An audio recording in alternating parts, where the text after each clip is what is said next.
Assalamualaikum warahmatullahi wabarakatuh. Ketika hendak mendirikan Negara Kesatuan Republik Indonesia, para pendiri bangsa sepakat untuk mengakui dan menghormati hak-hak tradisional masyarakat adat yang telah beratus tahun menjadi pemilik sah negeri ini.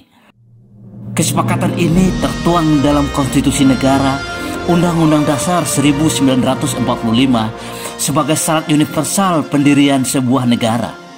Dua dari hak tradisional yang diakui dan dihormati itu adalah hak atas kepemimpinan masyarakat adat yang sekarang disebut sebagai rakyat dan hak atas wilayah adat yang disebut sebagai ulayat. Namun kedua hak tersebut hari ini sedang dalam keadaan darurat, sekarat, terzolimi, dibabat oleh para pengkhianat yang berselindung di balik masyarakat adat yang tak mampu banyak berbuat. Mari kita intip bagaimana dua hak tradisional tersebut dibabat oleh pemegang kuasa pengelolaan masyarakat adat dan ulayatnya.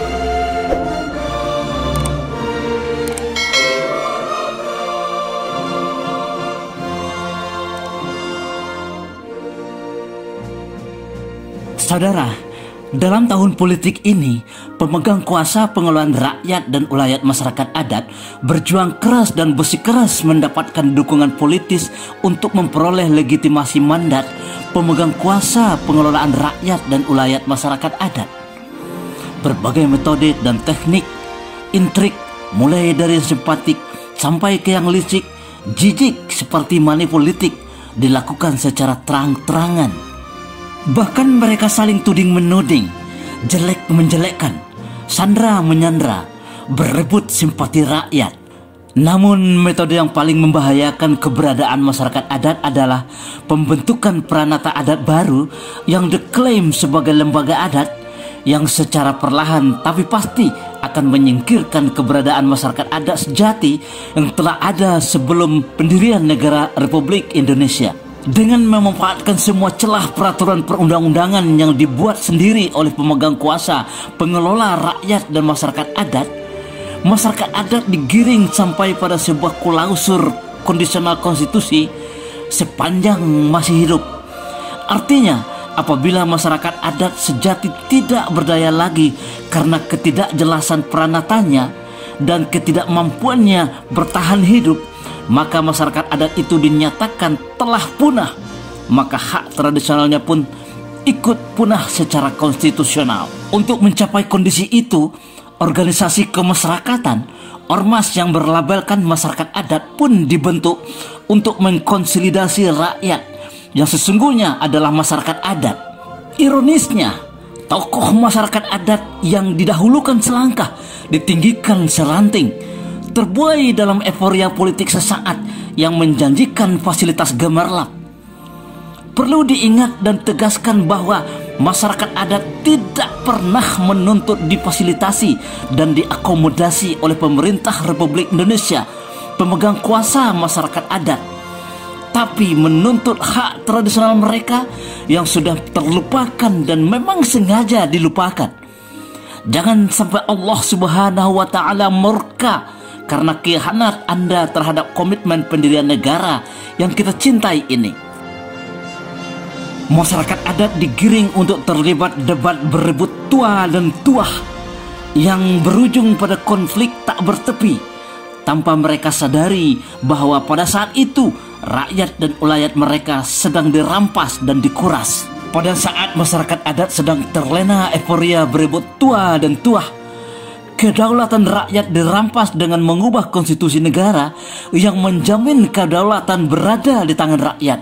Dengan demikian, pemegang kuasa masyarakat adat dengan gagah perkasa menjustifikasi diri sebagai penguasa yang dapat berbuat sekehendaknya. Semua peraturan perundang-undangan yang menjamin kedaulatan rakyat, mulai dari undang-undang yang mengatur kedudukan Majelis Permusyawaratan Rakyat, Dewan Perwakilan Rakyat, Dewan Perwakilan Rakyat Daerah, dan Dewan Perwakilan Daerah yang dikenal sebagai Undang-Undang MD3, sampai Undang-Undang Pemilihan Umum beserta peraturan-peraturan turunannya, mereka ciptakan untuk melindungi dan menjamin kelanggengan kekuasaan mereka. Pada saat yang sama, pemegang kuasa pengelola masyarakat adat dan ulayatnya menciptakan berbagai peraturan perundang-undangan untuk melindungi dan membenarkan perilaku kerakus mereka, menguras isi bumi, air dan udara ulayat masyarakat adat. Walaupun undang-undang agraria tegas menyatakan bahwa hukum agraria yang berlaku di seluruh wilayah Republik Indonesia adalah hukum adat, namun hak masyarakat adat atas ulayat mereka semakin tidak jelas. Walaupun Mahkamah Konstitusi telah memutuskan bahwa Undang-Undang Kehutanan buatan pemerintah Republik Indonesia tidak berlaku lagi untuk hutan adat, namun masyarakat adat tetap tidak berdaya menikmati hak mereka atas ulayat mereka. Ironis sekali, pemerintah Republik Indonesia yang diberi hak menguasai bumi, air, udara dan semua kekayaan terkandung di dalamnya, ulayat masyarakat adat malah berperilaku sebagai pemegang hak milik atas ulayat yang diamanahkan tersebut. Masyarakat adat, pemilik sah atas setiap jengkal ulayat di negeri ini, malah diperlakukan sebagai budak formal, buruh upahan dalam ulayat mereka sendiri.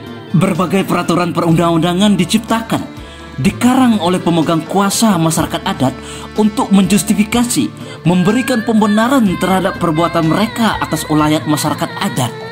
Lebih ironis lagi, dengan berlindung di balik undang-undang terkait kekayaan yang terkandung di dalam bumi, air dan udara seperti Undang-Undang Minerba, Undang-Undang Kelistrikan, Undang-Undang Kelautan, Undang-Undang Telekomunikasi, dan undang-undang lain terkait yang mereka buat sendiri untuk kepentingan mereka, pemegang kuasa pengelolaan ulayat masyarakat adat menguras isi bumi, air dan udara beserta semua kekayaan yang terkandung di dalamnya untuk sebesar-besarnya kepentingan pemegang kuasa dan pengusaha, tanpa menghiraukan hak masyarakat adat yang sejatinya pemilik sah atas setiap jangkal ulayat di seluruh wilayah negara kesatuan Republik Indonesia.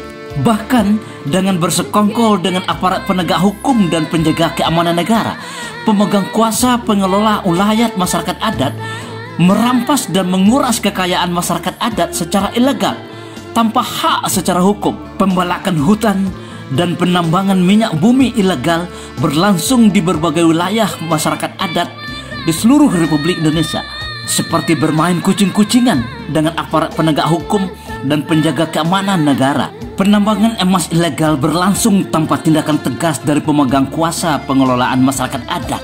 Walaupun kasus penambangan emas tanpa izin peti di wilayah ulayat Muara Langkat, Sakti Alam Kerinci telah dilaporkan secara resmi oleh berbagai pihak, namun laporan itu seperti terbang menguap tanpa berita. Tidak salah kiranya kalau masyarakat adat dan lembaga swadaya pelindung masyarakat adat berspekulasi bahwa aktivitas penambangan emas tanpa izin di wilayah ini dilindungi oleh aparat penegak hukum dan penjamin keamanan negara.